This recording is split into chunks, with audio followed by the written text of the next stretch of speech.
All right, awesome. Let's have a good interview. Oh yeah. So. Oh, can you hear me? Hello. I definitely can hear you. All right.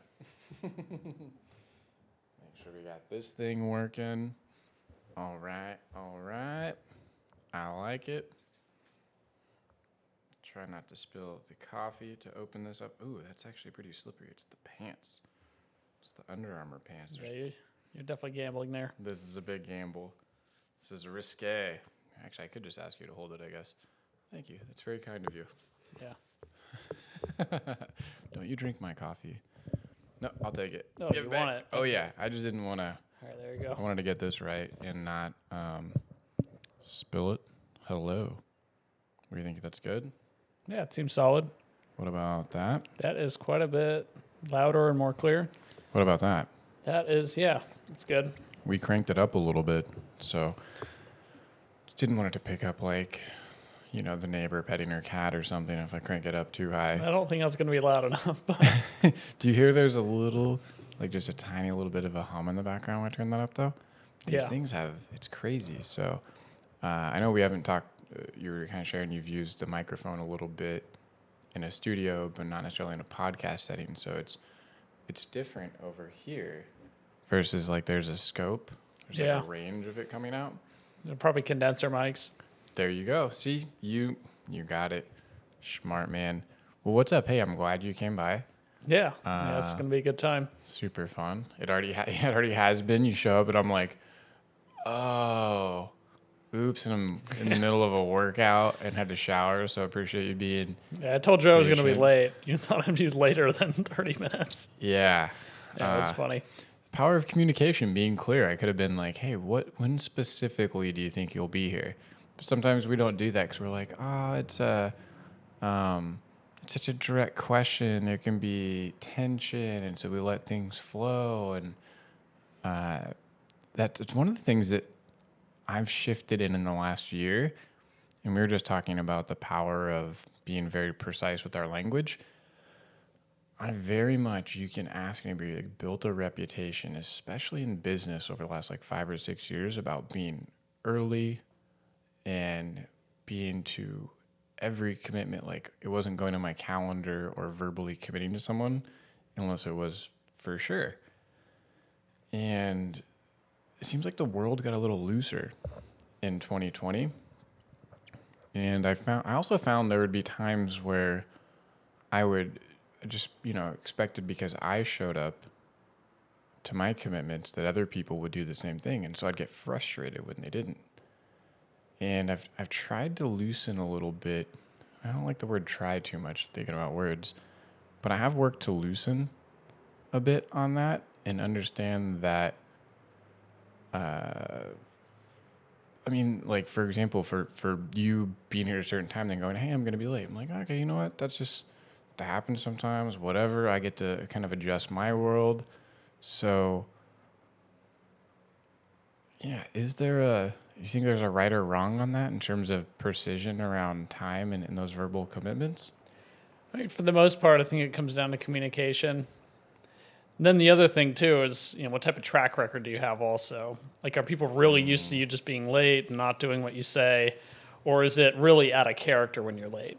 And so I think it's what's the expectation that you've set with people in the past? Especially, we've known each other about a year and a half, around there. And so, what tone have you set? And when you first meet someone, it's important to be very intentional about that, or to just be consistent with, what's regular. It's like when you make a first impression that isn't like a normal habit to you, like that person then immediately thinks that that's how you're like. So it's, I think being intentional in all those bits is important. That seems pretty wise. By the way, just kind of a check. Would you mind trying being closer versus a little closer? All right. I think that's a little better. Can you pick that's that fine. up? Okay. I just want to avoid that little echo sound, and so sometimes it does have to do with being a little. All right, here we go. Yeah, there you go. That's good. All right, yeah. Accountability. Do you think the setting matters? For example, this is a fun, friendly thing. Yeah, it may get used for business, like we were talking about as well. But people's schedule are really important to them too. So if you're, you know, and that's why I actually work to adjust my philosophy. I'm like, man, people are messing with my schedule when they're late or they're not showing up to commitments or things like that. So it was one of the reasons I adjusted to release some of my frustrations around that and go, just to be more flexible and feel better about it. But what about our impact on other people? So do you think, I guess going about the settings, is it different for personal and friendships than it is for like really strict business things, or should it be the same? Well, the more I study people and personal development is you're really not that much different when you do business. You're just a bit more polished. And so, usually when you meet people, it's, especially entrepreneurs, like they're usually exactly the same outside. Like once you do business for more than about a month or two, you're going to kind of get that person figured out. And, specifically if you're in the industry we're in, we're consulting and doing all this, there's really not much of a personality difference between the two, at least not that I've noticed. And I know maybe some people are, Jekyll and Hyde with some things, but I've never met someone that's really disciplined and organized in their business life that isn't in their personal life, and vice versa too. And so it's that's just been my experience. That goes back to like how you do anything is how you do everything. Yeah, that exact line. I think that's super, super true. And when I found the more I got focused on certain things, it just carried over into, like people going, oh, it's the weekend. I have a regular job. And I'm like, what's that mean? Like, what does that mean to you? Like the weekend? Because I didn't want to lose those habits. Or, if I'm going to bed at 9:30 Monday through Friday, if I decide to stay up till 2 a.m. on Friday, well, now it's kind of messed up my rhythm or flow. Why not just keep the same habits all the time? However, burnout's a topic in today's world. It's been a topic for a while. I saw some funny articles trying to make it sound like it was a new COVID topic. It's like, I remember reading about burnout for years. It's not a new COVID topic. It's been a topic. But turning it off versus turning it on in terms of sales or business, I thought, and I'm still am playing with this in my mind, like, do you turn it off or turn it on? Or is it the more you develop a certain way of being, are you just the same all the time? You know what I mean? Well, I think it's depending on like what's the underlying trait that's being developed. Like if you're really consistent, you're building discipline in one area of your life, it's probably going to cross over. Like one thing that I wish I had focused on when I started my business was actually like being more on top of my health and going outside and doing things like that. And that in turn like crossed over to my business because there were sometimes other things that were, deficient. And so like really the whole thought process I've always had was, well, especially in the past like year or so, and then especially like since COVID started, because not really much changed for my business because we were already virtual, we were already building a company like this. So it wasn't a whole lot of adjustment, but like we had the opportunity to build on existing habits because, we never wanted to, just be a business that, was reliant on one thing, which was like in-person interactions or, whatever it happened to be. So really like the approach I've always taken, especially recently, is that, hey, there's always going to be something to adapt to, but, obviously your whole life's integrated. Like my whole life, I've been a huge procrastinator and waited till the last minute, but now I hire people to help me with those things. And I realize that, hey, if I need to do something, like I get to it instantly, just the moment, like I get a task, I just hand it off to a team member. Or I try to complete it myself. Or I don't want to use the word try, but it's either one of the two, or you either get it done or you don't. And we always set a strict deadline for everything. So I think it's mostly just your flaws aren't going to go away. It's most people don't actually change that much according to a bunch of studies. But how do you actually like play into that? And for what we were talking about earlier with John Maxwell, it's always play on your strengths or do what you do best and delegate the rest. But obviously when you're starting out and you're solo, it's how do you manage those things? But you can build a business around what your strengths are. Then generally if your strengths outweigh your weaknesses, it's that's really what you can kind of go for. Yeah, it almost is really old school thinking to be like, oh, I need to get better at this thing that I'm really bad at. And, when you say do it solo, like you hear a lot about entrepreneurs. There's a business I ran across recently called the Solopreneur, and he's like actually a podcasting, like solo personal brand guy. for the most part, an entrepreneur needs to have a team that helps with those things. The procrastination thing is really funny because it also gets used as a bad term.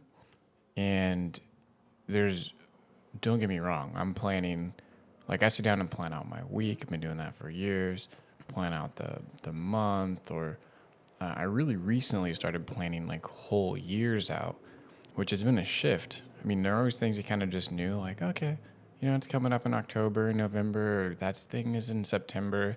But now to actually have it in there, it's a different mental shift. I remember in high school, I was a terrible student. So bad. Like bottom of the class in graduating, barely graduated. And having an English teacher. And I went to class that day, and everybody's turning their papers, and I was like, oh yeah, that paper that we've been talking about every single day for a month is due today. Like a month to work on it, 4 or 5 weeks, 3 weeks, whatever, a pretty healthy chunk of time. Like it wasn't a surprise that the paper was coming. I get to class, everybody's turning, and I'm like, yep, didn't do that. So I go home that night, do it in an hour and a half, 2 hours, 3 hours, whatever it is, turn in the next day. It's a good paper. And she goes, Derek, if you would just turn these things in on time, like you would be an A student, because you just automatically lose a letter grade for it.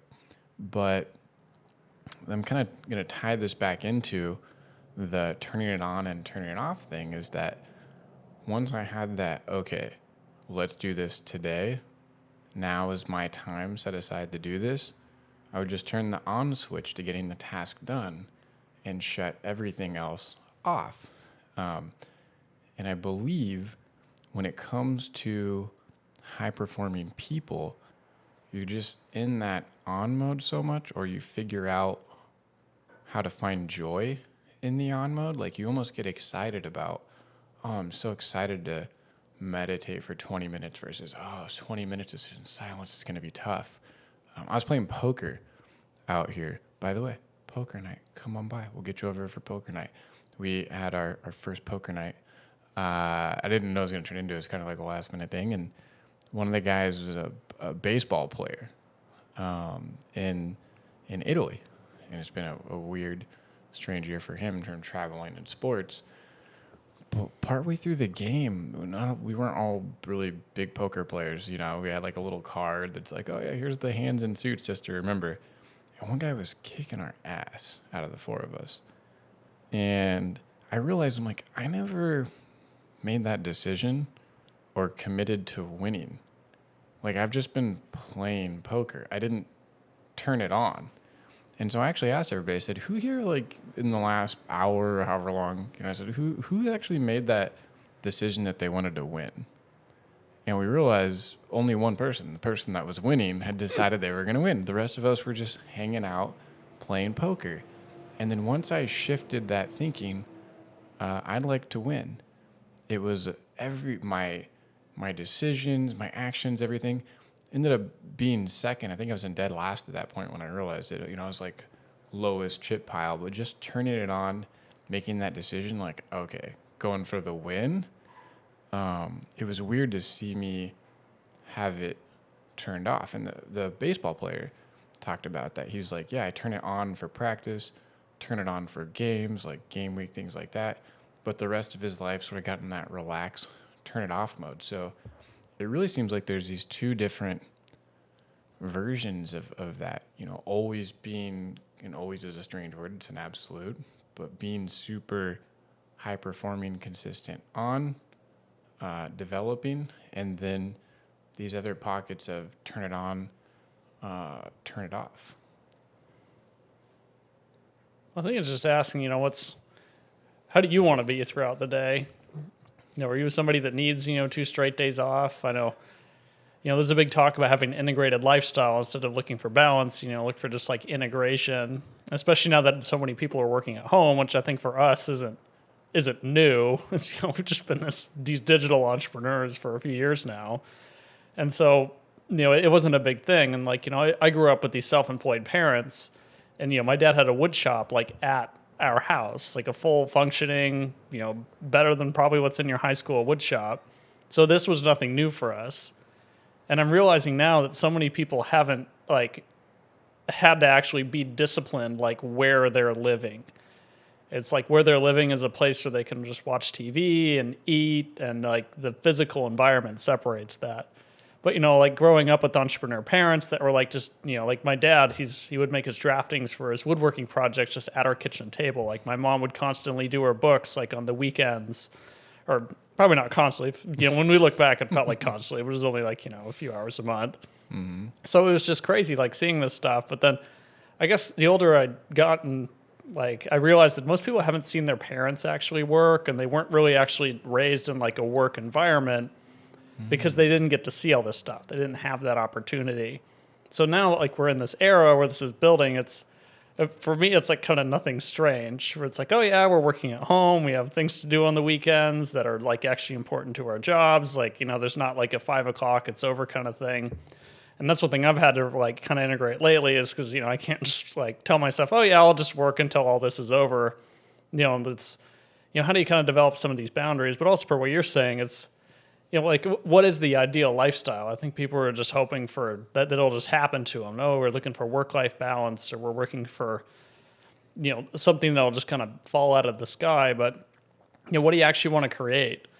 And there's like books about the 4-hour work week about actually like crafting your own job that for in a business that you don't own around like a lifestyle that you're looking for. So I think people just need to start asking themselves maybe some of these tougher questions about like, hey, like how am I actually going to do this? Yeah, and being, I think of happiness when you say all that. I haven't been to an office since, I think the last time I was in an office was beginning of 2014. So it's been 7 years since I've had like some sort of office work. And even then it was, I dress like this most of the time in my office. I have a super funny photo of me. And I worked in wealth management with celebrity athletes. And there's this hilarious photo where I went to a music festival and I went into work, and I think I was still riding the high waves of having a good time at the music festival. And I'm like in my office with just sunglasses and just, I don't know, just having a good time. So integration. I've done a lot of like sales recruiting for sales teams over the last 4 or 5 years and planning life around that. I went out to visit my nieces and nephews in Texas maybe 2 years ago, probably about 2 years ago. And I still had a lot of things on the agenda before we got to the weekend in terms of the business world. So it was Friday, and I had these scheduled interviews where I was running, I believe these were final interviews at this point for the sales team. And I wanted to hang out with my niece, and she wanted to go to the mall. And I was like, yeah, let's go to the mall. This is cool. So being able to be on the phone, like running these recruiting, very focused, not distracted, keeping them on point and keeping them on target. But I've been doing it for so long at this point, at least a lot of interviews, a lot of experience. I remember like just having this experience where we go through the mall and we're at the Lego store. I'm on the phone the whole time. So at the Lego store is like, she told, I got headphones in, kind of doing this and doing that. But just, 2-3 hours of mall time with my niece, she was having a blast. Uncle Derek's working on his phone, like you're talking about it. She could see that, feel that. But she was getting her Legos. And we finally just take a break around lunchtime because she's like, hey, I'm hungry, like looking up at me. We sit down and I realize, like, man, I just got 3 hours of work done. We bought Legos. We bought like a pretzel and food and ice cream or whatever we're eating. And she's as happy as a clam. She's like, this is a super cool experience. I got to spend some time with Uncle Derek, do all this cool stuff, and I got 3 hours of work done. So it's that, to me, that when you say integration, that really felt like integration. I think the more opportunity we have, it does require focus, though, because you can't, like I couldn't have been on these interviews, running these sales interviews, and not bringing my best self to those calls to give the person that also took, going back to our original conversation about time, that took that half an hour, that 40 minutes to talk with me, not giving them my best during that too. So integration, but also giving everything its proper attention. So I think it comes down to just admitting to yourself that everything's a choice. You can be in an office and be totally distracted, emailing 15 other people while you're interviewing somebody, or you could be in the mall on your phone and giving them your complete focus. And, now that we're digital, we really have that opportunity to do that. And sometimes, like, what I tell people when they're on the phone is, like, if someone was sitting across from you and you were actually talking to them, like, do you think they'd buy from you if you were just, like, drinking coffee while you're on the phone, like, in a tank top, like, selling in a, if the answer is yes, that's fine. But really, like, treat the digital life like kind of the same level of professionalism and standards. And they've done a lot of studies on this where, people that are in digital environments, the high performers, they treat these digital things the same as an in-person interaction. And those are the people that do well. Because obviously there's all these questions now, but what's the difference between selling on the phone and Zoom and in person? It's a little different. It doesn't have to be. Yeah, it's similar. That's a principle I picked up from. One is one of my favorite themes for life. I took this class, and it was a book, and it had all these different readings, like from Heinrich Himmler, this like Nazi guy, to Michael McKeon, this philosopher, and they were about very different things. And then and it was a complex, like, understanding, like, English type class, and it was pretty awesome. One of my favorite. It made me think critical thinking skills, like, beyond what I ever really had been challenged before. And we read all this, and he's like, all right, so now that we've, like, dissected each of these, turn in a paper on how they're similar.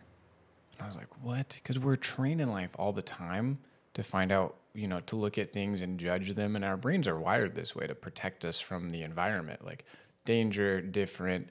But he was like, figure out how this is similar. And so when it comes to shifting sales and business meetings and all these things to Zoom or over the phone, one is I've been fortunate that I've been working over the phone for a while. Two is I work with everybody I work with is pretty much in sales in terms of what I'm doing on a daily basis. And I have shared that many, many times. They're not different. This principle I got from that Ray Dalio book is that most things are the same. Like, it's another one of those. The more you can go another one of those and see how it's familiar, the more adaptable, the more success you have. What you're talking about in terms of people on their phone in-person meetings, surprisingly, I've worked with hundreds of people in B2B sales over the last few years, and I actually get a little bit of a, like, kind of blood pressure moment, like my heart kind of twitches thinking about the times I've had someone say, hey, I'm in a meeting, like, what's going on? And it's like they're in a meeting playing on their phone. They're actually doing that. Or not. Like, I went into so many meetings in person for a few years in, like, advertising sales. My phone was on airplane mode every single time because the person that I'm with, they are getting 1,000% of me. Even if they have distractions, like as a business owner, they have an employee coming in or anything like that, I don't care. I'm there to serve them in that time. And so I'm not looking at my phone no matter what they have going on. That's really important. Yeah, and I think it just comes down to, hey, like, what are your principles? Bringing up Ray Dalio's, bring up a few. And then I think most of them come from when we're younger and what we learn from our family. But you still have a choice of what you want to, do on a daily basis. Because I think really, like, your behavior is like what people judge you on. Yeah, you have read a lot of human psychology and things like that, and that's one of my favorite topics, the nature versus nurture, because I joke in a sense, but they say there's a little truth to every joke. One of my favorite things are like, I was raised by a bunch of heathens. In some regards, it's arguable that, I didn't have a lot of like structure or anything like that, so most of mine were principles that I figured out throughout life or recognized. Hey, I admire that person. I really like how they're living life. Like, what are they doing well or right or that makes me feel good? And then sort of grasping onto those concepts. You've read a lot of, you're a reader in general. How about this? I'd love to, we haven't really discussed it at all, but you've been in San Diego now for a couple of years, things like that. I'd love to talk a little bit about who you are, what you're doing, what your journey's been like. Yeah. So, well, I came to San Diego 2 years ago. It was I traveled for a few years. I'd go to Alaska and work, and then I'd travel in the off seasons. I'd also go home and work for my old boss, which was in the tree industry, which was really fun. That was a big adventure. But then it was kind of just missing that extra little bit of fulfillment, which I realize now that I'm in business, that was like kind of there was nothing to get obsessed with, and nothing to no, not nothing. For some people that was fulfilling. But for me, like I just once I found the business world, it was like wow, like this was like kind of the adventure that I needed because it was more. It didn't end right when I got home. It was just like it was just that side of the lifestyle. And for a long time, just being in the tree industry too, it was just really easy to travel and work in that. Like I moved to North Carolina and I worked there in it. When you're working in Alaska too, it's you work a ton, but it's like kind of part of the adventure is actually going up there and doing that. And we're doing land-based stuff. I fished for one winter. And that was kind of where I just got to thinking was like, but there were all these, it wasn't integrated. It was like I go for a few months and work. I go travel for a few months. I'd go home for a month or two, work for my old boss, see my family. Then it was this very revolving door of, I'd make money, I'd go spend it, I'd go recover it. And I did that for 2 years. And it was, I don't regret it. It was a great experience. But it's, how do I get all these things that I like in my life? Because I like working, I like being productive, I like getting stuff done, I like traveling and meeting new people and communicating and learning language and culture. Then I also like just being home too. Like that was kind of a part. So how do I mesh all of these together was kind of the question I started asking. And I just happened to get an online ad that sold me a program that would have allowed that. And that was from Tai Lopez, who I ended up working for the last year and a half until last week.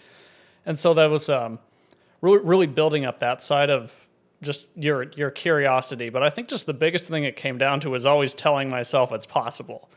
Just all these like, I wouldn't mind that. I wouldn't mind that. I kind of want that. And it's just, I always felt like, okay, it's possible for me to find like whatever I'm looking for. Now, granted, I know you have to make sacrifices and compromise and all this, but I've never told myself that it wasn't possible to have like the ideal lifestyle, and I never knew exactly what I wanted. But I always knew that, I always had an idea of how I wanted to feel on a daily basis. And so that's like kind of what I've been striving for. Then also just the whole example of, you look around at different entrepreneurs and immigrants and people and just people in general. It's like, you have to learn like what to accept in your life.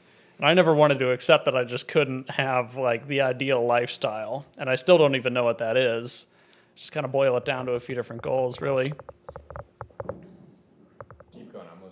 All right. I'm just moving the coffee cup. Yeah. All right. The ideal lifestyle. Yeah, I didn't mean to break the flow there. No, it's all right. Well, I mean, I never wanted to justify not getting what I wanted.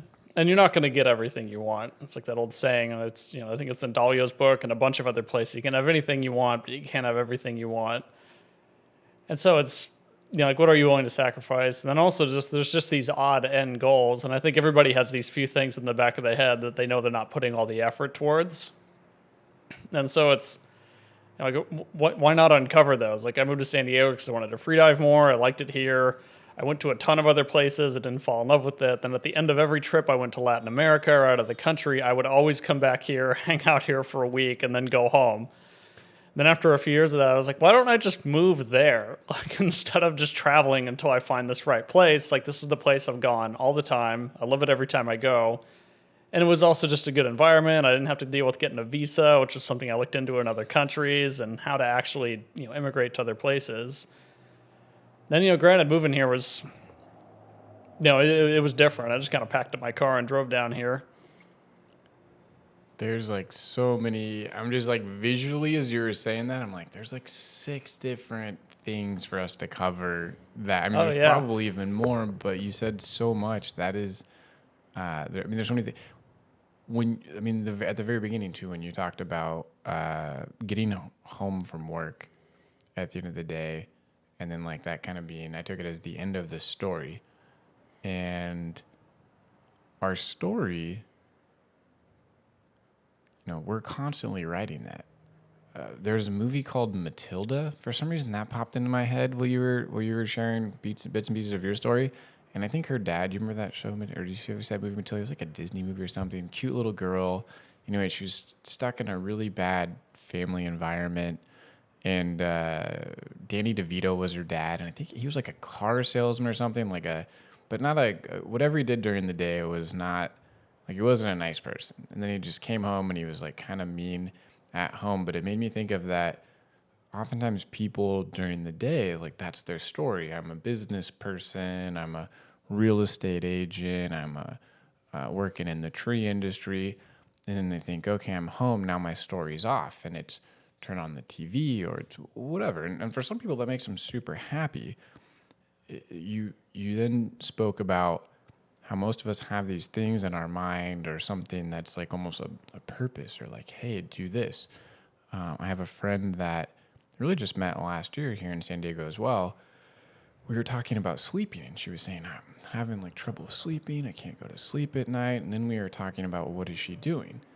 And it was just the way she described it. I felt really compelled to share. I believe that most of those types of things, these unnatural, oh, I can't fall asleep or anxiety or whatever, there's actually just a real underlying thing. And I shared with her, I said, I believe, and she didn't tell me any of this. I said, just based on what you're sharing with me, I believe that you have something, a purpose, a project.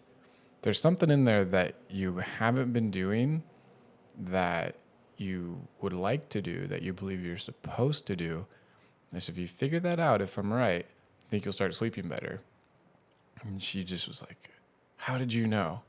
Like we weren't talking about it at all. And then a few months go by and I get this text message. Actually, she messaged me on Instagram. She was like, here it is. Here's what I've got going on. And she had this book that she had like kind of just put on the side. And it should be going to print soon now. But it was just like that seed, that little thing that sparked it. And, hey man, you probably, I think most of us have that something. Not everybody, but there's some of us that are wired like, hey, I should be doing this thing. Now we live in a world where we have that opportunity. Usually you have to overcome some things, fight some fear. You moving here to San Diego, you said just packed up your car and moved. Like, how much fear was involved in that process? Not a ton. Okay. Like in the past, I'd like moved to North Carolina from Washington State. But I took 5 weeks driving across the country, and I packed up a suitcase of dive gear to go work in Latin America, which I did, but I ended up not doing that because I got a job offer to work on a fishing boat. And really, so that was that kind of initial anxiety I kind of went home to resolve some things, and I just wanted to feel better about where I was from because it's a great place, but I knew I didn't want to stay there. And then, once I left, I was kind of ready. So I was more like excited than anything because this wasn't the first shot. Mm-hmm. I tried moving to North Carolina. I wanted to move to Panama, and then once that became a viable option, I realized there were other things I wanted to do first, and that I didn't want to be a dive shop owner, which the industry I was in at the time, and I still do it as a hobby.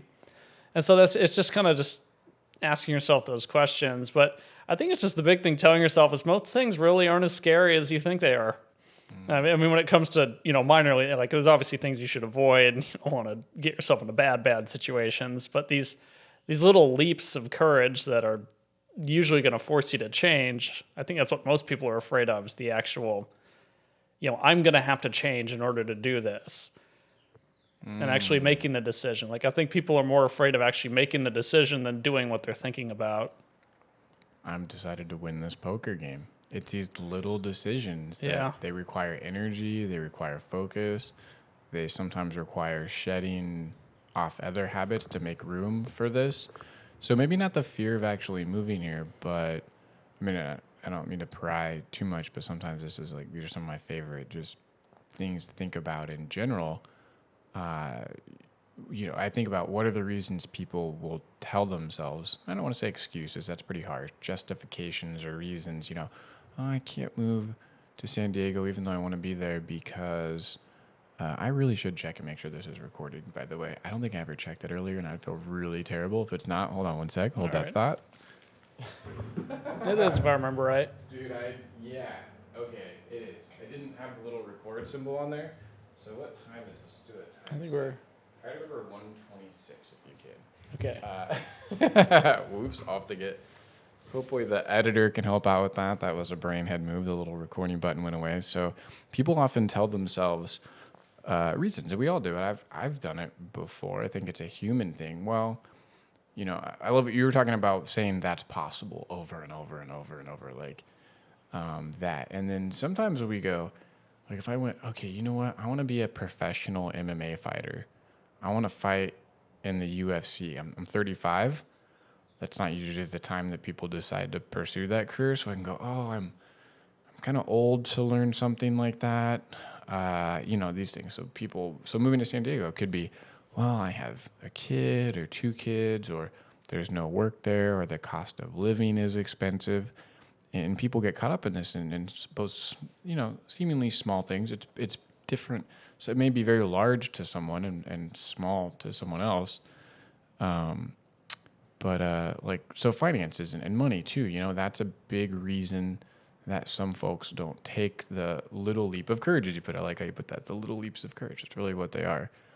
Did you face any of that around what am I going to do for work or finances in order to, quote unquote, make it in Southern California? Yeah, I did. I also went and looked at a cost of living calculator and realized it wasn't all that more expensive when I was living in Washington. And I think that is like kind of an initial fear, but I really wanted to do something that would cause me to upgrade myself. And like when I was 20, I actually like cut my finger at work, and I realized that things can change instantly, but it really forced me to upgrade and think differently. And I know that I work a lot better if I have more pressure to do things, that's me. That just doesn't mean everybody should put themselves in these super pressure positions where they can possibly break down and, face major consequences. But it was just kind of I knew I was going to do it anyways. And so per what you said earlier, making this decision is I was going to live with it. Like I was just going to make it work. And granted, it was pretty rough the first year being here just because, I made some bad business decisions and, it's all over now. It's, it's kind of something you look back and laugh on at this point. But overall, I had decided to do it. It was one thing. And then I knew what was the alternative for me? I wasn't really happy living in Washington. I wanted to, even though it was a good place, I just felt like I was settling, which I didn't want to do. And then, overall it was just to me, there was really no other alternative because we had, our family in particular, my dad moved out west in 1977 and never moved back to New York State. My grandpa came over here on a boat to flee post World War I Europe. It was we kind of have this family story like this. So I guess maybe it was kind of in the blood. But the other thing was, it's that I made a decision. I was going to live with it. And also, that was the thing, is I just didn't want to know that I didn't try. And I think the main thing is, getting back to your original point, is how do you overcome these small justifications? Is for one, people are always thinking about the ultimate goal and looking at all of this huge amount of work that it takes to get there. I want to build a 7-figure business, or I want to have a 5-bedroom house in X neighborhood. And oh my God, that's going to be $2 million. But what's the next step that gets you closer to that? What do you actually need to focus on right now to get there? There's the big picture goal, and then there's just this, what is the next step? It's okay, well, I want to move. It's all right. Well, I don't want to take all my stuff with me, so I should either sell this and condense it, or if you want to start a book, you're I got to write 200 pages. It's okay, well, what's the first chapter going to be called? How do you integrate these little tasks of just what actually needs to get done into that? And then also it's just start. Every big project is big. Just start. It's all just these small compounded actions. And then for the most part in an age like this, you don't have to do everything yourself anymore. You have the whole world at your disposal with the internet and Upwork and all these different things. And also it's a lot of people are still kind of, they don't realize how simple it is to do some things now. For your friend that wanted to have the book published, you can self-publish an Amazon book without a printing company and print on demand. So you can have zero printing costs and still someone pays. People can drop ship. And you can do this with a lot of different things. But I always just think about what's the actual next step to getting yourself there. And that was always kind of the thought process. Dude, this audio equipment we're sitting on now, this podcast project actually started in 2018. And I mentioned this a couple times. I don't want to keep repeating myself for people who are listening to episodes over the continued episodes, 'cause I brought it up a couple times already. But this legitimately started in 2018 and had people asking me to be a part of some, podcast groups and launching, and recorded a couple episodes. And then I was like, okay, you know what? This is like equipment is going to be, I want it to sound nice, look nice, wanted to do it in a certain way. Yeah, you could record stuff from your phone. And so went and made this investment in some nice equipment, and it just sat there in boxes. And I stared at it, and I had all these reasons to not get moving on it. And finally, one day I just went, okay, how can I trick myself into getting started?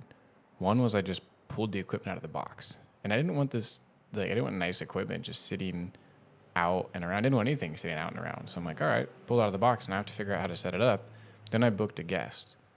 And when I booked the first guest, I had to do all the other stuff in order to be there for that commitment. I want to be the person that goes, oh, you know what? I know we had this time scheduled, and you're taking time out of your busy day to come over here, and I don't have the equipment ready. Sorry, could we do this another time? I don't want to be that person. Like, no, I made this commitment. So I was up till 3 o'clock in the morning, YouTubing, figuring out, where does this plug go? Like, why does this sound funky over here? It wasn't perfect on the audio, but I spent hours doing it.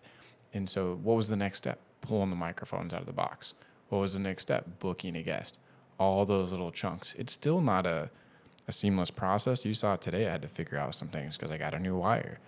But we can do that with anything in life. You want to buy a house? Okay, call a mortgage lender, call a real estate agent, and say, what are my next steps? Doesn't matter if you're sitting there and your credit score is 400 or it's 800. What are those next steps? When it came to you building your business, we can talk more about that too. Like, you bought a course from Tai Lopez. I'd love to talk about that guy because I fell into the category of not being a fan of his flamboyant ads for a couple years, and eventually bought into the program, many of his programs, just because of the value I found inside of him. But what were some of those next steps for you to get you going on where you're at now? So for the most part, when I bought the course from Tai, and I worked for Tai for 1.5 years doing his sales, and I realized that most people just, they buy those courses like not wondering what they want to do. At the moment I bought that course and opened it up, I was like, okay, this is my life. This is the business I'm going to start. And granted, I didn't start that business immediately. I didn't even finish the course for a while after that. I just kept doing what I was doing, but I always knew I was going to do it. And so it does come down to the decision, but it's like, how good are you at keeping commitments to yourself? It's kind of one question to ask.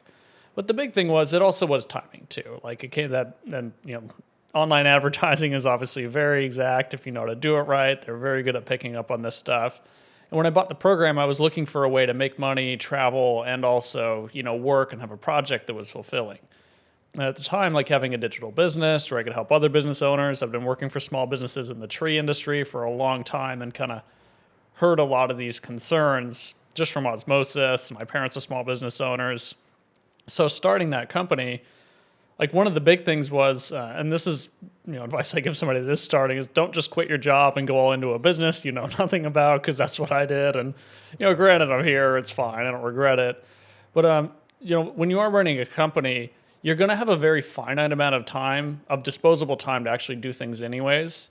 And a lot of people, they're like, oh, I don't have time with my job or my kids or all this. When really, like, when you own a business, that's what it's like anyways. And like what I would always tell people on the phone when I was working for Tai, and what I still tell people is, Warren Buffett has read 8 hours a day since he was, 5, 6, 7 years old. So the amount of disposable time he has, he's gotten himself to a net worth of 90, 80 billion. Like, I don't know how much money he has, but a lot. He has 91 brands. He does all this, and he's done all of that in the same amount of time that people have outside of work, outside of taking care of their kids, outside of that. Then also, I think one thing is, pull up your phone, look at your screen report. What are you actually doing on a daily basis? And that was another thing one of the head salespeople taught us at Tai is like, if someone says they don't have time, get them to pull up their phone and pull up their screen report. They might be on Instagram 3 hours a day. They might be, watching YouTube videos a certain amount of time, or maybe they actually are that busy and they're being honest with themselves and they're right. But then just get really exact on it. And as far as actually starting the whole course with Tai and the whole process is, I decided that this was a life decision. It wasn't something I was gonna abandon. And then also it was, that particular business is the barrier to entry to starting any company now is so low. And the other thing too now is buyers are so informed. A lot of the times it's a good thing and a bad thing because a lot of people you're talking to can usually be pre-sold. You can send them videos, you can send them this, they can go on YouTube and see your YouTube channel. And I think the big thing is people are just scared of starting and scrutiny and all this. But really it's, it's the internet. I mean, there's so many people out there. It's really hard for you to actually beat the noise and get out there. And so it's, I think people get so used to seeing so much of their own advertising and different things and their efforts that they don't actually realize that that's still just a small portion of what people are even seeing of you, even if they're recognizing it. Yeah, the time chunking is really fascinating. I remember one of my first, I've never had I shouldn't say never. How are we doing on time, by the way? Oh, yeah, we're fine. Okay, cool. I have had payroll, so I can't say never. Most of the people that I've worked with and built teams around or that have supported me in terms of administration assistants or sales reps or just different folks that I've had support business. Like one of my first businesses was an English school in Brazil. Oh, yeah.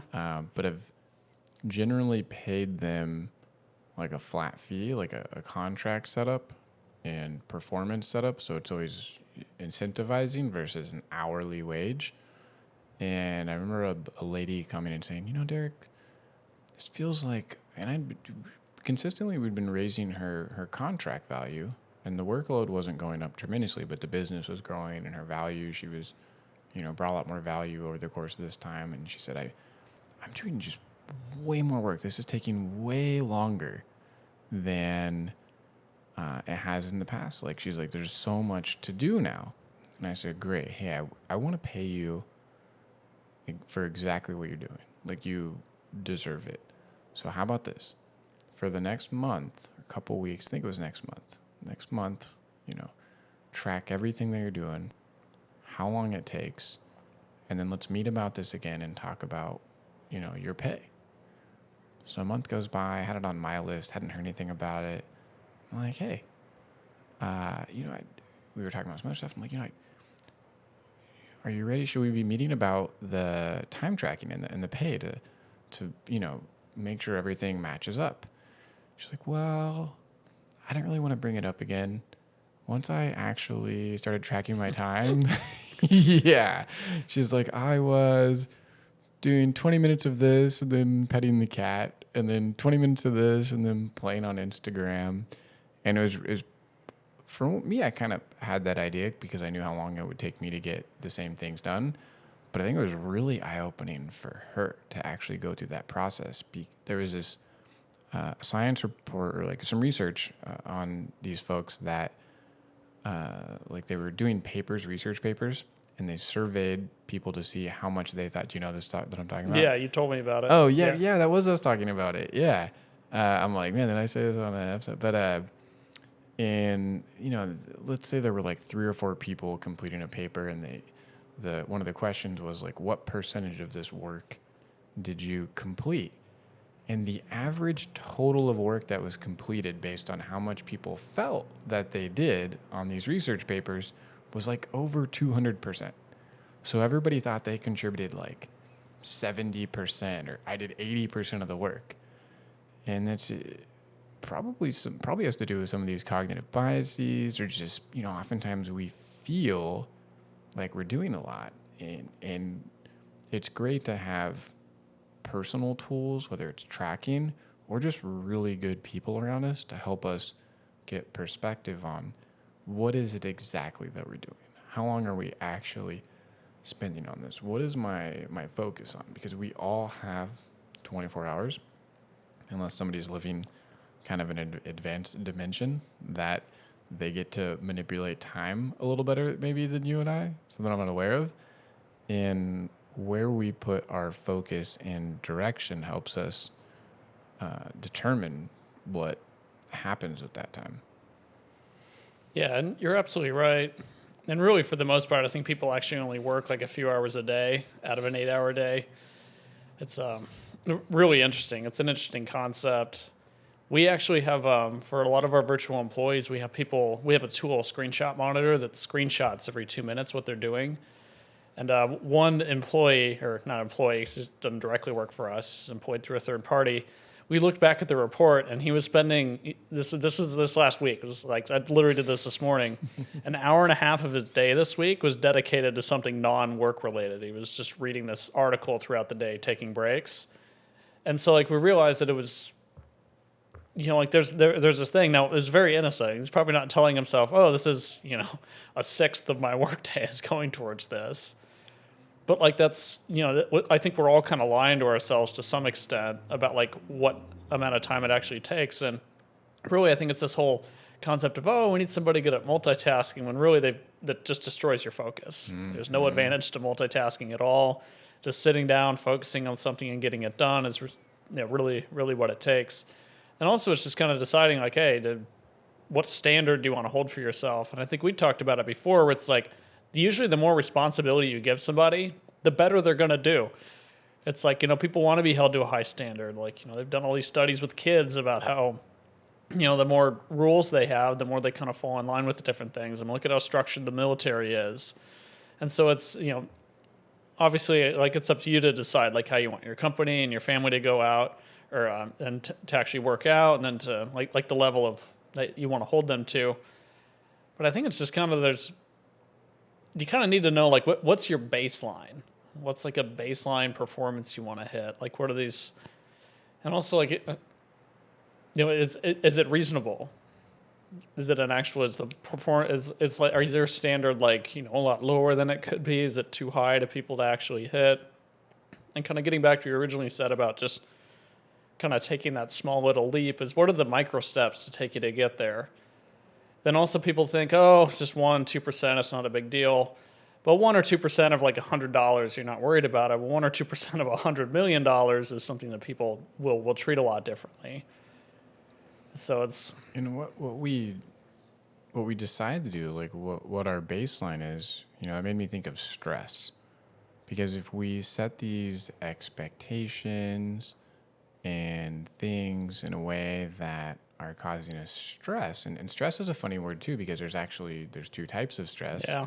There's eustress, which we don't talk a lot about as people, and then there's distress. Distress is like panic, fear, cortisol, not super healthy to be in that state for long periods of time. That's how people have like nervous breakdowns and generally, need a little extra loving when they get to that point. But eustress, to me, the biggest example I can think of personally is like how much fear I used to have around public speaking, and putting myself in that position, having those opportunities, working through it, turned it from distress, freaking out about it, to eustress, where it was like this growth stress. Like I put myself in these challenging positions, I got better at it and better at it. Now it's like a healthy, fun, like a high energy, elevating, more growth oriented stress, really. Well, I mean, yeah, it's just deciding, what's your threshold too. You don't have to, I'll never forget. I met somebody at a conference once, and he was talking, oh, get out of your comfort zone. I was like, well, I kind of think more about expanding people's comfort zones. Like, with my team and how we do it, it's like, we don't want to scare people away from growth. So he's always just wanted to help them kind of expand a little bit at a healthy, like comfortable rate.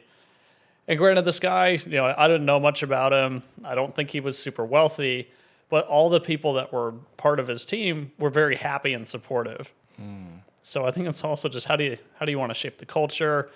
And then in regards to that too, I think it does get a bit more challenging the more people you get, because the larger your team gets, the less you can spend time with one person, the less you're going to get to know people. And then I think the other side of it too, though, is what do you actually want to build? I mean, do you want to have the solopreneur business where people rely very heavily on you? Do you want to have this automated company? Do you want to have kind of the whole good, fast, or cheap choose two thing? Like, what do you actually want to be providing to people? Because when I started, I was just kind of doing whatever I could to make money, which is partly because I didn't have any income and I was just like going all out building this company, but I didn't have much clarity either. And I'd owned a business prior to that, but it was more just a weekend for fun thing. Then all of a sudden I went into a very competitive industry and I didn't really understand how to sell marketing services to people, and that people were getting just hounded constantly by these people. Now we've definitely developed methods for it, but you're always going to fall into some kind of stereotype. And so you might as well just kind of accept that. It's most people aren't going to think your business is as special as you are because you own it. I mean, it's like no one wants to get told they have an ugly baby. It's kind of the same concept where it's, oh, babies can't be ugly. There are ugly babies. Man, I hope I don't jinx it if I do have kids. That I have an ugly baby. That'd be terrible. It'll be cute to me. That's all that matters, right? Yeah, but that's like perspective, It's kind of like like you train in jiu-jitsu and MMA and all this stuff. I'm sure the person that trains that gym, he has an ideal way that he wants to train people. Mm-hmm. And then there's all people with varying skill levels coming in. And then, how do you adapt kind of this idealist vision and adapt it to a large number of people, or maybe a small number of people, but these different personality types that are coming in with different, varying ranges of that. Like some people might be going in wanting to, do self-defense, or some people might want to go in just to get, a very well-rounded, physique. Mm-hmm. And those are two very different, things that are going to be adapted to the same process. So I think it's just how do you help people like that? And then, in my business, we've niched down considerably, but, you still can be a generalist and, be successful and do things. But, we found it good to actually just find a method and an actual process to helping people build within the industry we work in. I really like choking people. That's why I go there. I'm like, okay, I want to kick you and then choke you. Like, can I just kick you? When you kick someone and it doesn't feel good to get kicked, by the way. The most painful, I've had these crazy injuries. Like I've had destroyed my knee. I wrapped it around a tree when I was snowboarding, like flying through the air, hit a tree sideways.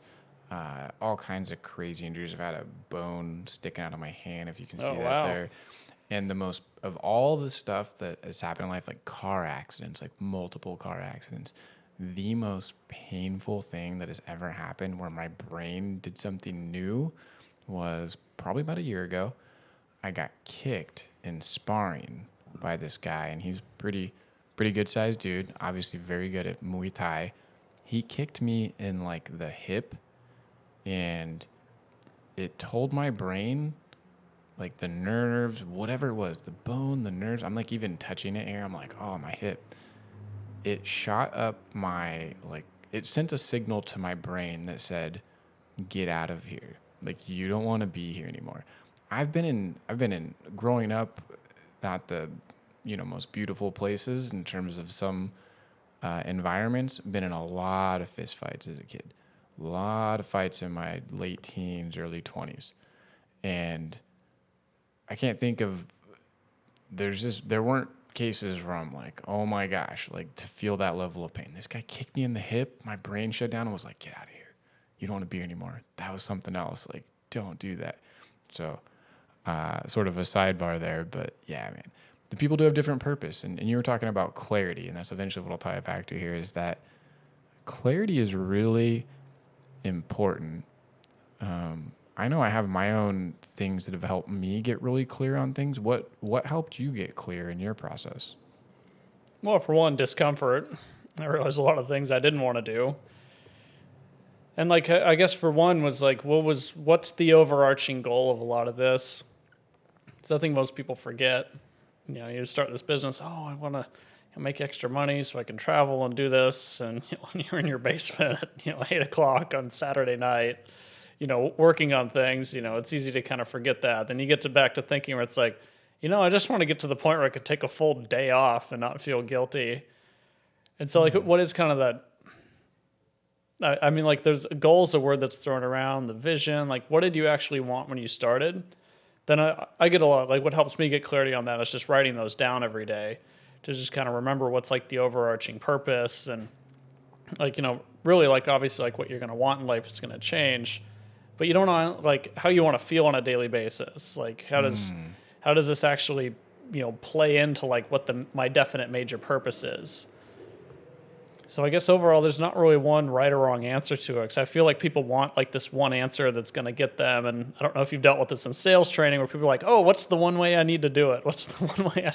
And it's like we had a Zoom call with one of our clients and their team the other day, and they're asking all these questions about how they're going to do it, how it's going to be. And I'm like, you know what? It can be like any of these, and time's going to kind of decide that. So I think part of getting to the point where you have clarity is you have to deal with uncertainty for a while. Is because you have to know what you're getting clear on. And I guess, and that's just been my personal experience. There might be some other person on your podcast who would completely disagree with me, which I'm sure is going to happen. But I just like, what are you really striving for is I guess one thing.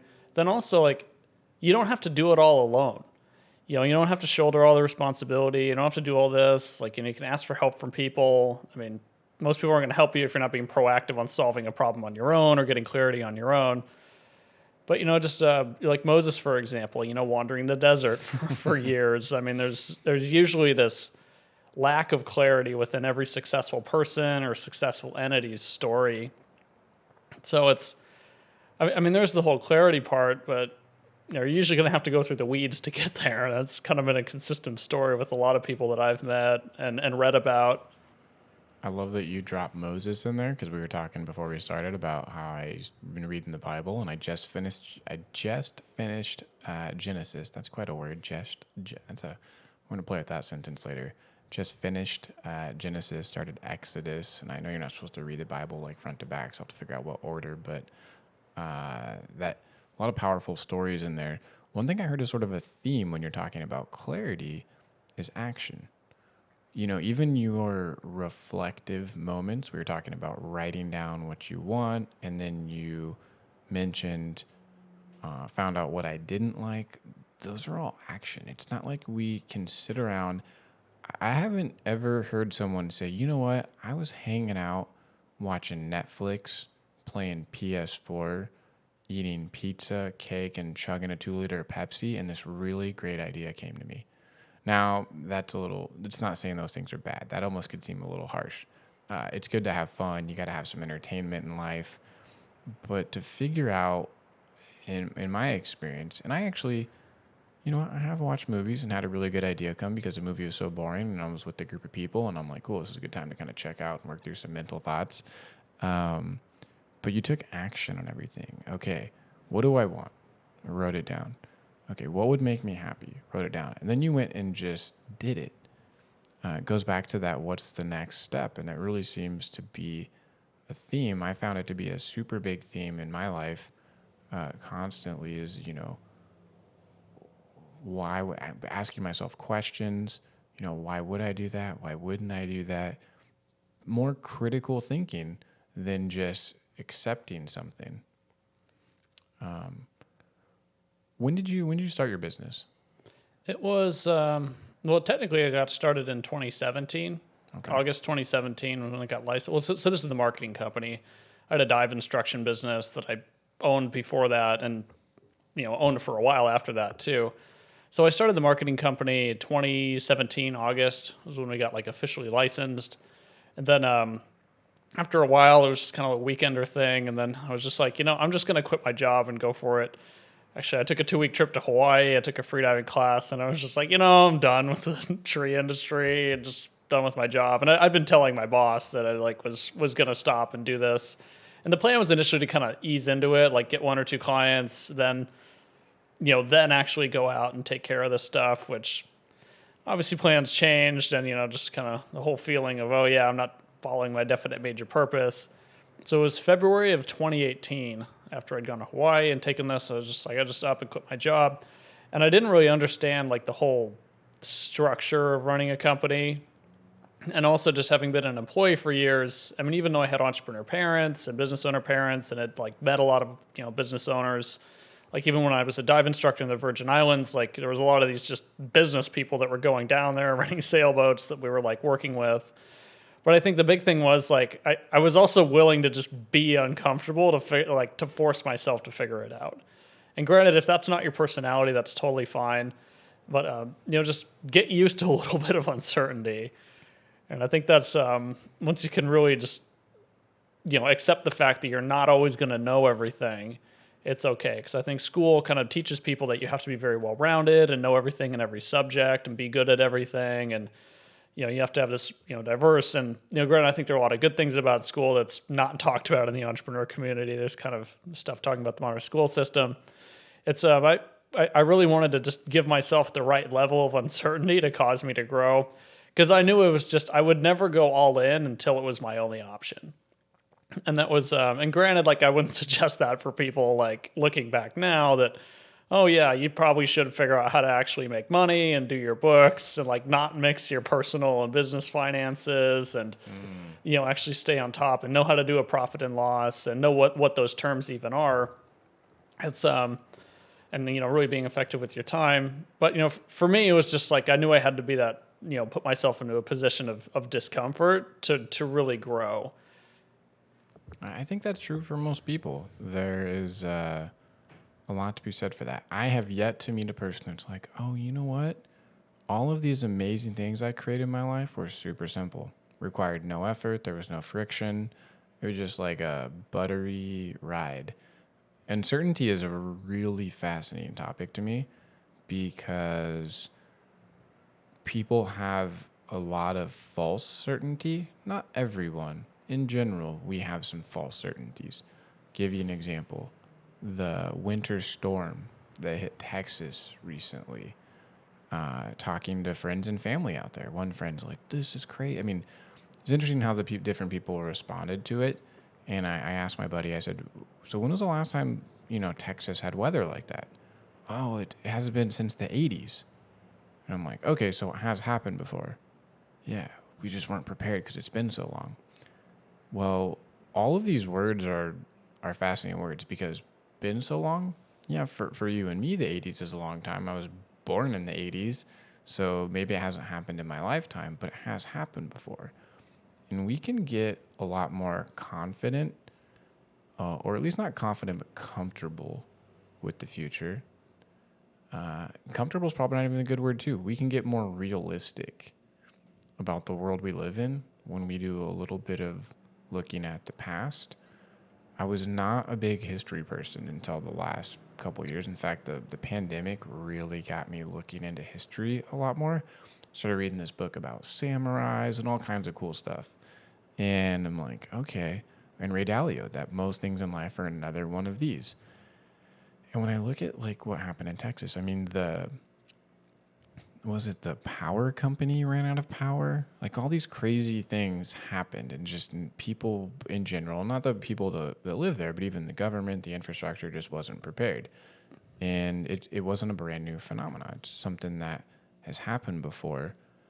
So uncertainty to me is, I mean, most things are, okay, how about this? What is certain?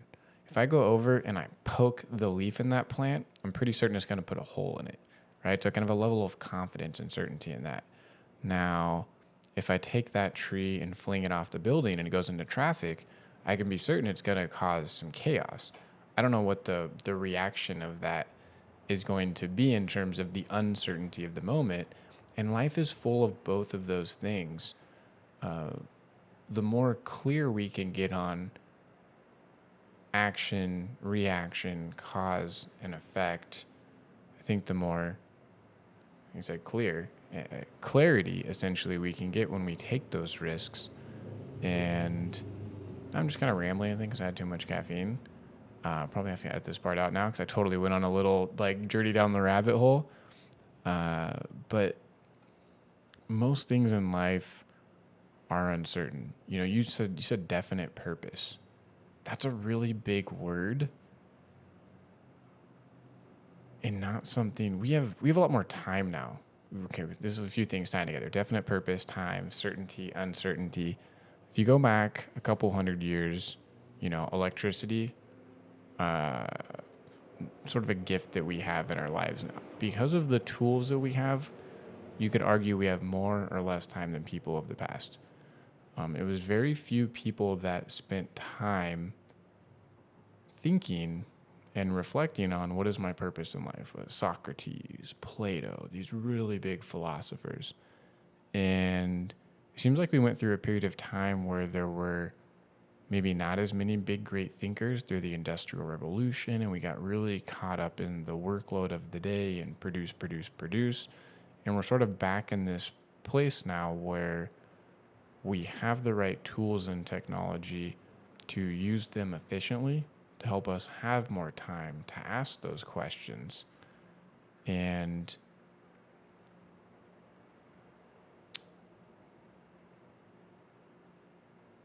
yeah, I don't know. I'm just kind of rambling now. Yeah, it's fine. Definitely have to pay attention. This is the first time this has happened in terms of like editing and actually have to cut it out. I wouldn't edit it out. This is a real conversation. Yeah. This is the stuff that inspires people. Yeah. See edited versions of, I think how many online ads, this person made this much money. It's like, well, you probably didn't see how much money they lost and the stumbling blocks and all this different stuff.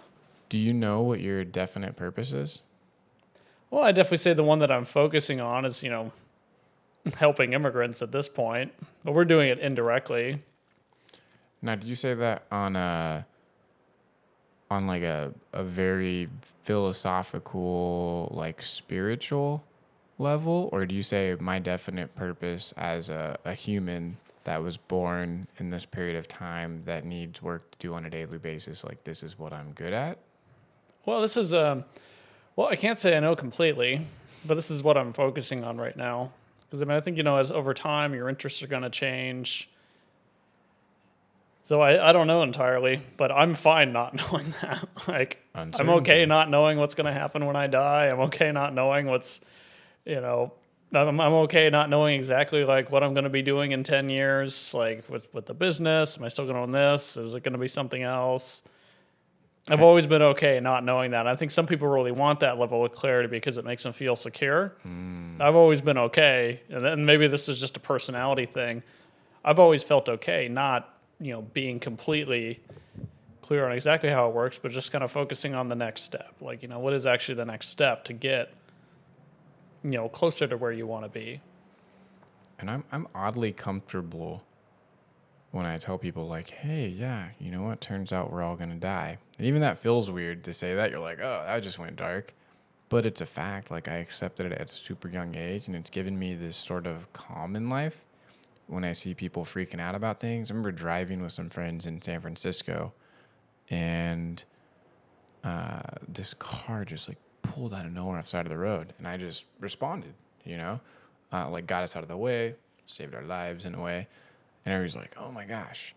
And there's a certain moments in life I think we get the opportunity to react versus respond, and when I see someone that's really like kind of high anxiety, like very tense, I often wonder like what haven't they accepted, because I've been in moments like that and periods like that in my life as well, and it was usually something that I hadn't quite accepted, whether it was like a version of certainty or uncertainty. Do you feel like, you said a personality trait. Have you been like that for as long as you can remember? Were there events that got you to that level of thinking?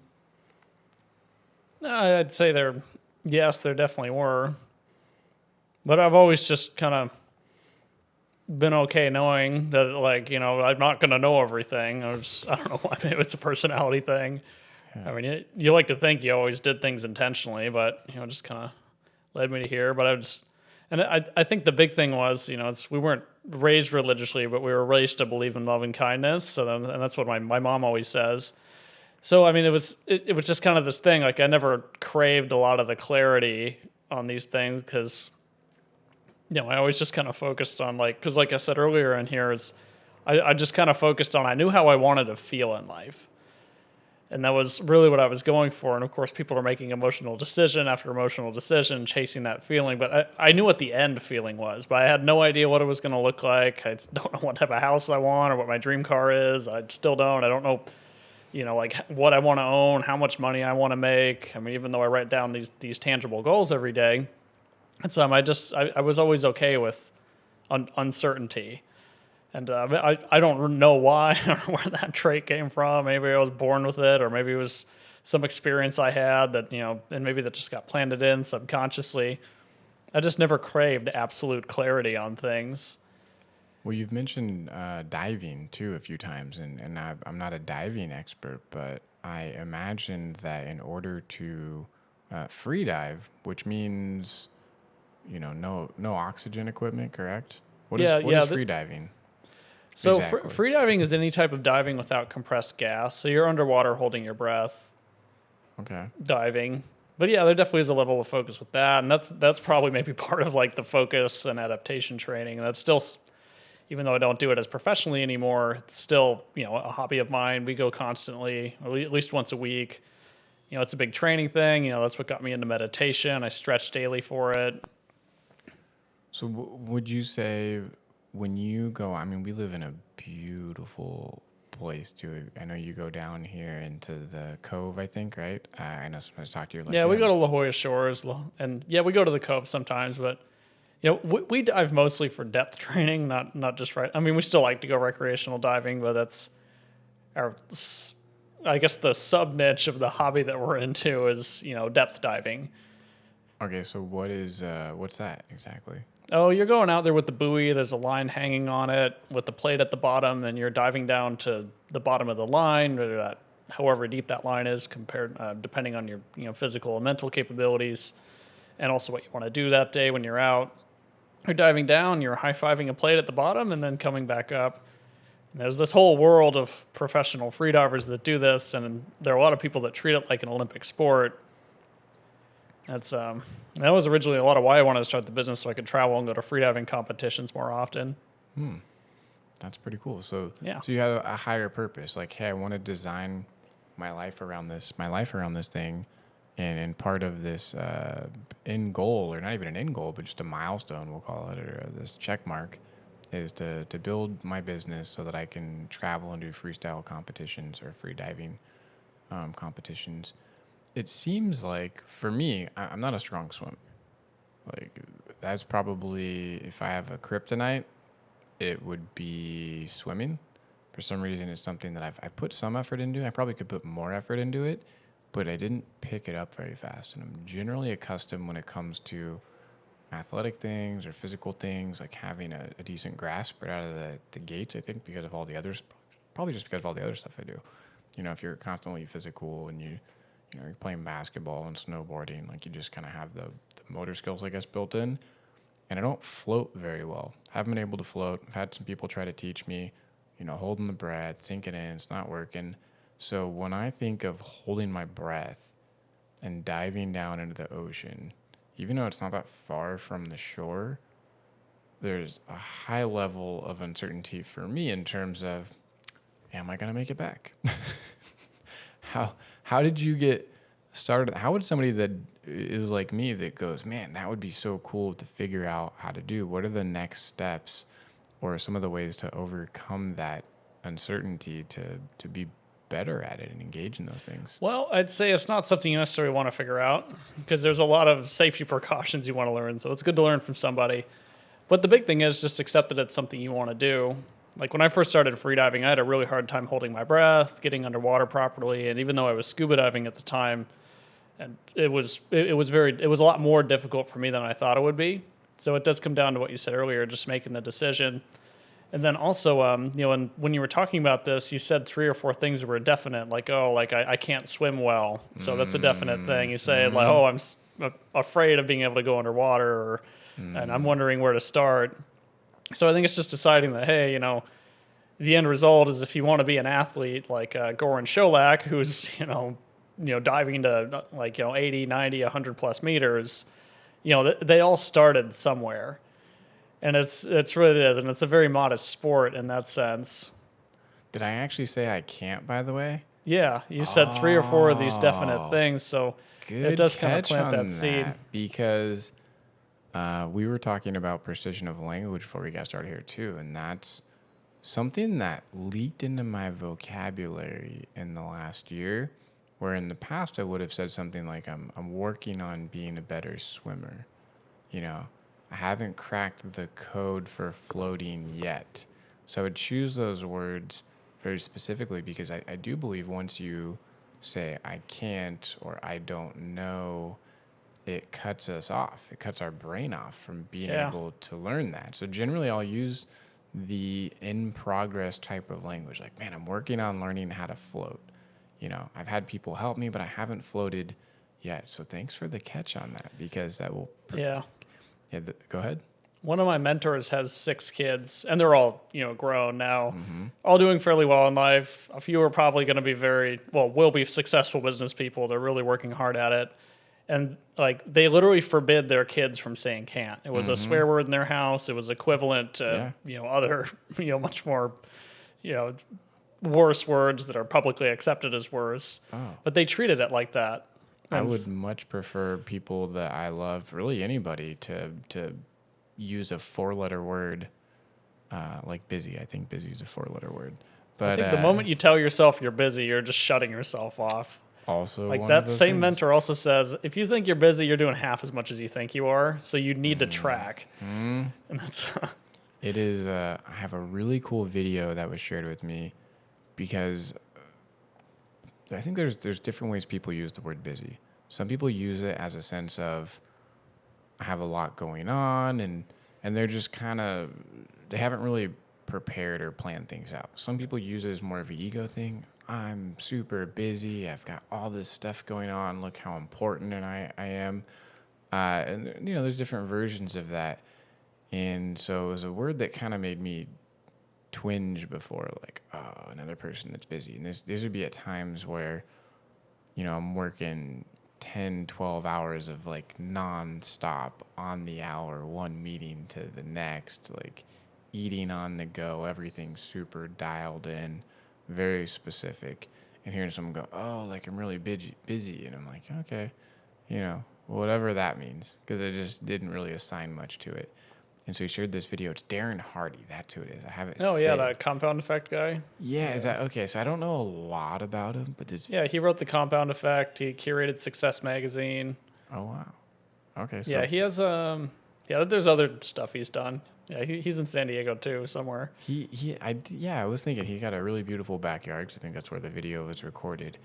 It's just a 2 or 3 minute video. Basically says, if you use the word busy, like you're full of garbage. Busy means you're poor at planning, you're not organized, and he just rips into it. I'm like, oh, I love this guy already. Like, if anything, even though not knowing much about him, I love that video.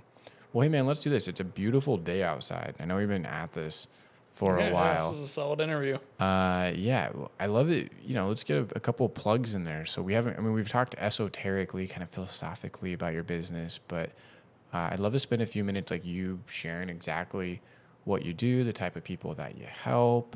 Oh, yeah. What direction you're going in. Just, go for it. So we automate the intake process for immigration law firms, which does sound a little open-ended, and that's kind of somewhat deliberate, is because every company is going to need different stuff. But there's usually there's different parts of the process they're going to need help with, and we have a 4-step process to helping them. And so really we kind of left it a little open-ended. Then we realized that, being in marketing, one of the biggest things we dealt with was always like, oh, we didn't make any money. And people were just kind of throwing money at marketing companies, hoping it's going to solve every other issue in their company. And usually the issue was getting people to pay, because most people are pretty good at the work. It's what happened after the leads come in. And that's really what we specialize in. We also do quite a bit of marketing. But yeah, we help people automate their intake process. A lot of the times there's just kind of kinks in the hose with actually getting people to sign up with any business, but particularly the niche we service, immigration law firms.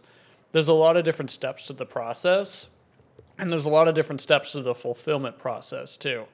And so we really wanted to start priming people for it. So a lot of what we do is we're going to remove a lot of the friction from the actual buying process for an immigration firm, which can be all sorts of things leading from, calling people back more often, clarity on what's going to happen when they sign up, all these regular objections that people have. How do we build answering these questions into the sales process as opposed to people just, signing on blind faith just, because they like the lawyer? And also, how do we, make the industry a better place? Because the end result is such a positive one. And there's so much, like, as we're talking about certainty, people are literally in the immigration space paying a lawyer or a law firm or some type of consulting agency to do something for them, and they're going to be waiting a long time to see any type of result. It's it can be months or years before they hear back on certain things, and sometimes it's more immediate than that. Really, we wanted to just kind of improve that life, because when I moved to Panama, or was wanting to move to Panama, I contacted a law firm down there and I got the cold shoulder. Hey, come back with the money. I went through a lot of that kind of process, so I knew what it was like. And so we really wanted to kind of help people with these things, because we saw how burned out the industry was, and we also saw how much help that the end person actually needed in order to make an informed decision. So we really wanted to help people with that. And then the other opportunity we saw too is just timing. Is there was no one else really attacking the market in the way we are.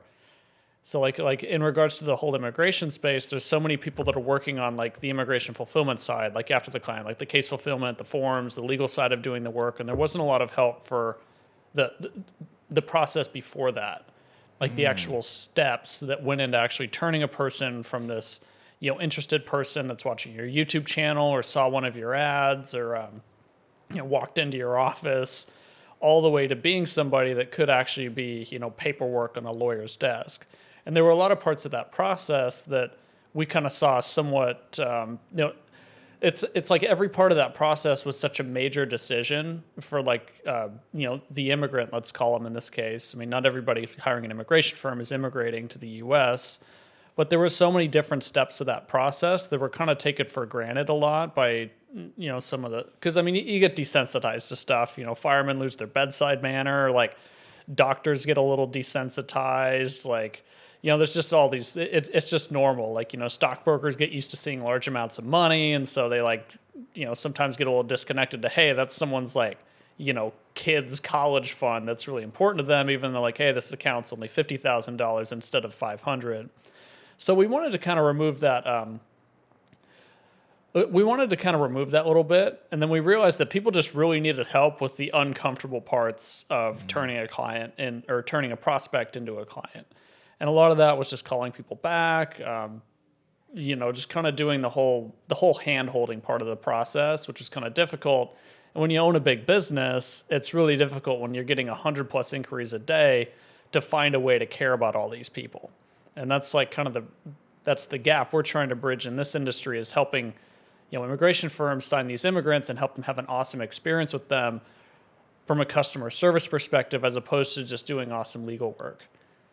Well, it's pretty cool. It sounds like you're really making that happen. And I believe whether you're a lawyer or a dentist or any kind of a business owner, not any kind of business owner, most of the trade type businesses or services, you open up a business because, hey, I went to dental school. I'm going to make people healthier by doing dental work.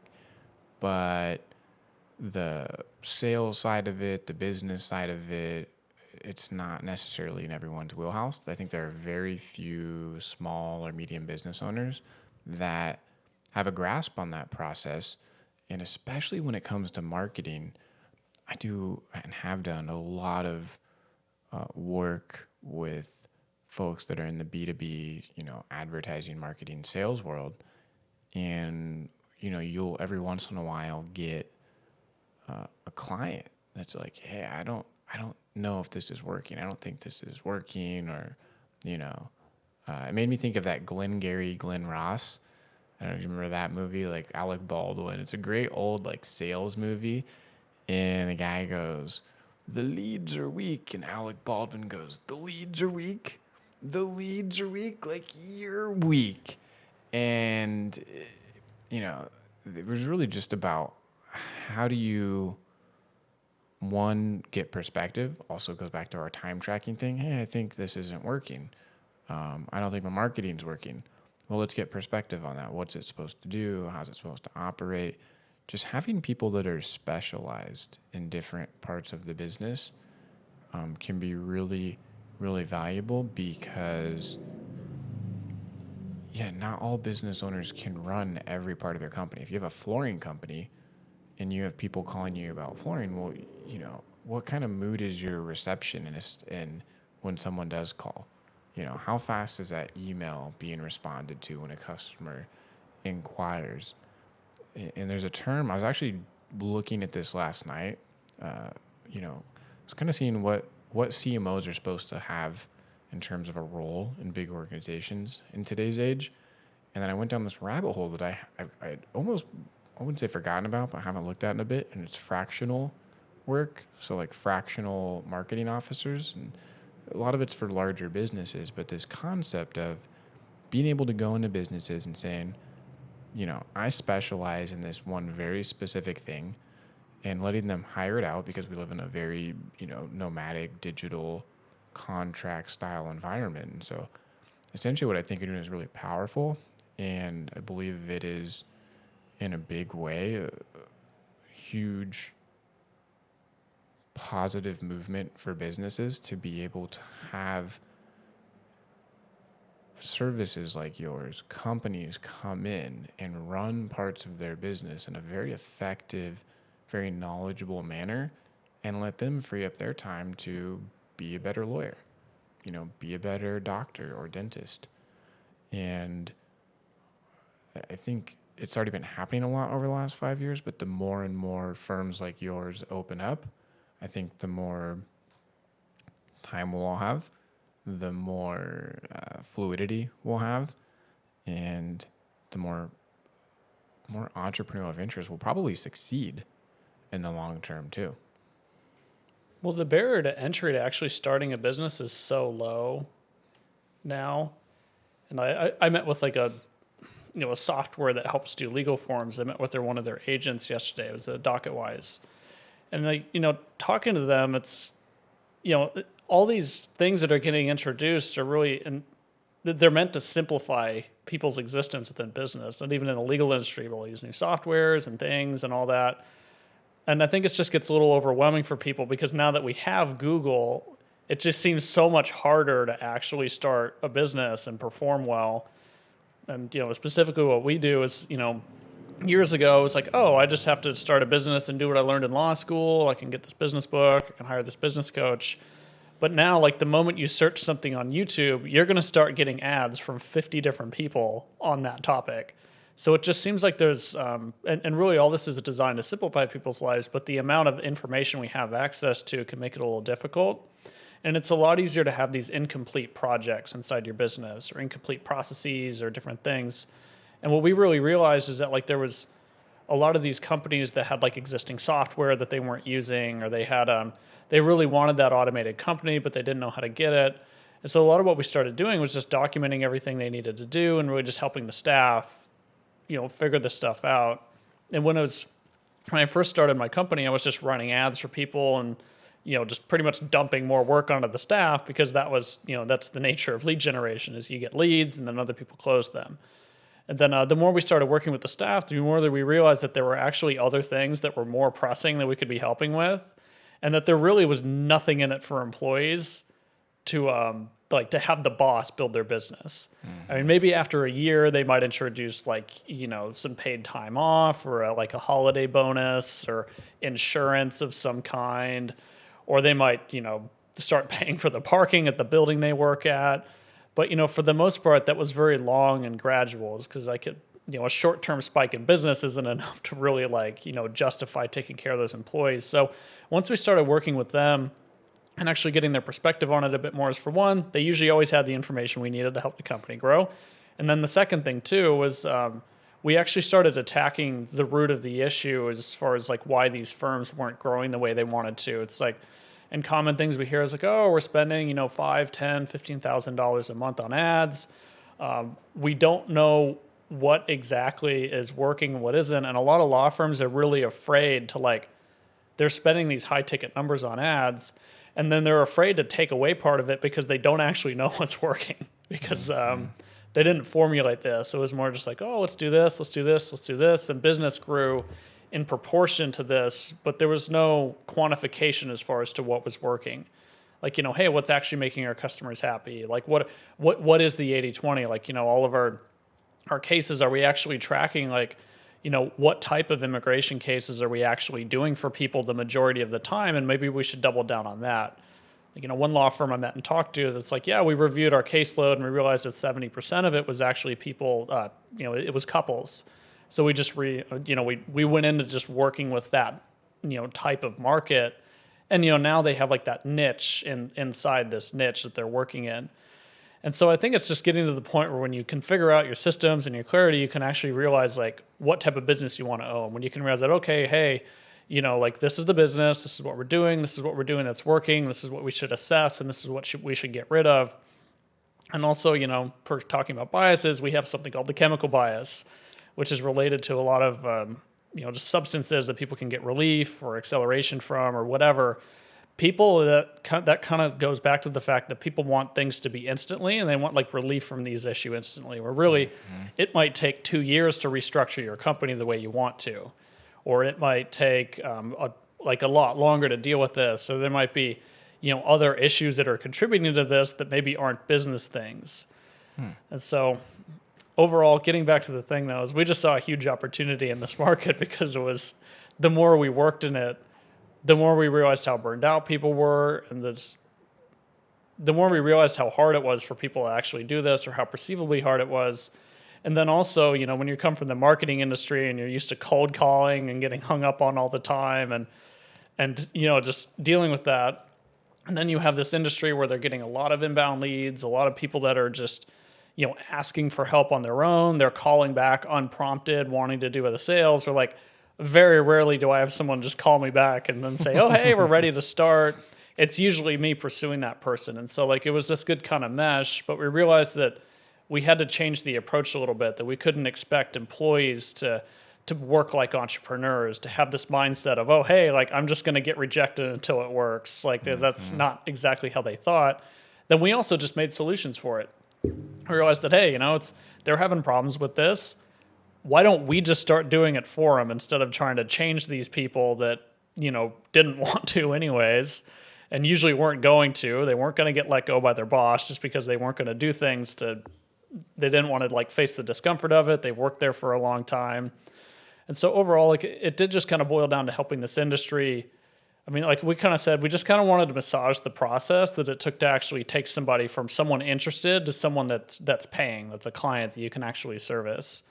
Then the extension of that is, after someone signs up in regards to legal work, how do you actually make that person feel like they're being served properly and feel like you're actually doing a good job? Because it's not enough to just know that we're doing a really good job preparing this immigration case. Like they should be happy. They should know. They have no idea how to actually do that. So it's important to kind of paint the process out for people and make them realize that, hey, like this is what we're doing. This is how we're working on it. It's just, it comes back to the whole thing of like, you got to have customer service to make people happy. Yeah. The customer is almost always right. Sometimes they are. Well, I mean, the customer is the one that pays you, so they need to feel right. Yeah. Feel right. It's, that's such an important lesson in life that, how someone feels is the truth. Well, it's pretty cool, man. There's so much good stuff in there. Obviously, you're very excited about what you're doing. It's very exciting. Yeah, I like this. Oh, it's freaking awesome. It's fun hearing you talk about it and share it. And having known you now for this last year and a half too, watch how it's evolved and your clarity is shaped. And you're right. There's so much information out there. In 2015, when I moved back from Brazil, I wasn't totally certain of what I was going to do. And I remember going, okay, like I like to solve problems. I like to help people, going online, typing in some stuff. And it was like, okay, consultant.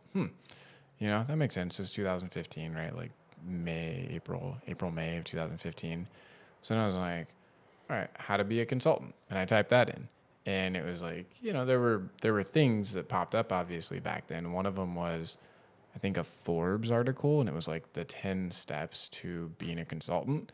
So I read the article, wrote down the steps, came up with my plan. I don't know, maybe a day, a couple days, whatever. I was like, all right, how do I find a client? Went on to Craigslist, started calling people, met with a lady, asked her a bunch of questions, used my little template I got from this Forbes article, had a client, boom, I was a consultant. I was like, cool. Now if you go online in 2021 and you type in how to be a consultant, like you said with the advertising, I'm going to get, 8 million search results, probably more. I'm going to get an ad on every site or video teaching me how to be a consultant. I'm going to get some things that seem like they're going to teach me to be a consultant. They're going to suck me into a paid course or a program. Not that any of that's bad, but there's so much money and education. One of the skills I believe it's important for us to have as people now and continue to move forward in the future is the ability to recognize what is specific knowledge that is going to help me in my quest, and when not to get overloaded, when to just stop, absorb something, and take action. Sounds like you have really a firm grasp on that over the last few years in terms of where you're getting information from, how to disseminate it, how to apply it to your business and to help others. And that's really fascinating, man. Let's give you some plugs here. How can people find out more about you, track you down, hear some of the other things that you're doing? Go ahead and give yourself some plugs. Well, I guess overall, the company's Immigration Finder, immigrationfinder.com. We have a YouTube channel. LinkedIn's probably my most active platform. Really don't use social media a lot, despite the fact we run a lot of social media ads. And it's, if you want to find me online, I think I'm the only one with my name, Ian Almasi. So, if you want to check us out, immigrationfinder.com is a good way to do it. If you go on LinkedIn and look up Ian Almasi, Almasi, you'll be able to find me on there. It's probably the most active platform. And I guess overall, there's not a lot of people just attacking the industry like we are. So I think we're starting to show up in search results for, kind of immigration intake stuff. But it's not a very searchable thing. So, if you want to find me, feel free to check that out. If you want a free presentation on exactly how we work on immigration firms, just look up immigrationfinder.com/web. That's going to lead you to a webinar where you get to see a little bit about the services that we offer and, just kind of how we help them grow.